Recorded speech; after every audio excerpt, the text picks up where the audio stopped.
Les soldats choisis pour la parade militaire d'aujourd'hui ont subi un entraînement intense dans la banlieue de Beijing afin de se préparer au mieux pour cette grande fête.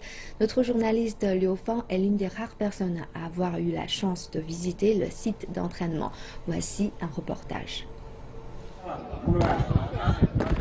Des marches à l'alignement géométrique parfait, des slogans résonnant en chœur et des regards à 12 univers en même direction. L'entraînement de la parade du 3 septembre constaté ici est plus excitant qu'on pourra l'imaginer. Le centre d'entraînement chinois de niveau supérieur pour la parade militaire de cette année a ouvert ses portes aux médias pour la première fois. Les soldats choisis pour l'occasion subissent un entraînement intense dans la banlieue de Beijing afin de se préparer au milieu pour la marche sur la place de Tiananmen le 3 septembre prochain. Le président Xi Jinping passera en revue les troupes lors de ce grand jour et il sera accompagné par des dirigeants étrangers. Le chef adjoint de la matrice carrée Wang Yicheng a déclaré que cet événement sera l'honneur de toute une vie pour chaque soldat présent. Lors de la parade, il faudra se tenir au garde à vous pendant 2 heures sans bouger d'un iota. Nous devons maintenir un rythme de marche rapide pendant 1 kilomètre jusqu'à l'arrivée sur la place Tiananmen, puis marcher au pas de loi de manière parfaitement synchronisée sur 100 mètres, le temps de la traversée. Les derniers équipements militaires chinois de pointe paraderont aussi fièrement.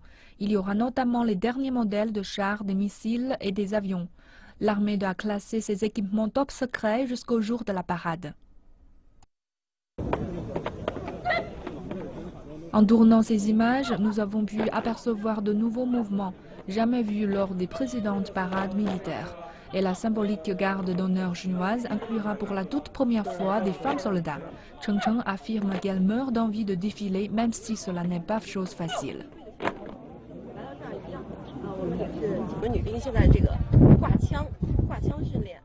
Nous devons transporter un fusil qui pèse 6,5 kg et c'est lourd, même pour les hommes. De plus, alors que nous les femmes, nous faisons de plus petits pas, nous devons garder le même rythme que les hommes en marchant. La Chine organise généralement des parades militaires tous les 10 ans pour célébrer la fondation de la République populaire. La dernière a eu lieu en 2009. L'armée déclare que cette fois-ci, la parade sera différente de celle célébrant les fêtes nationales.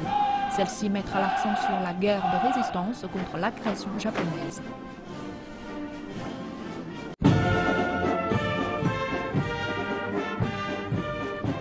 Nous avons pu assister à une répétition de l'orchestre de l'armée.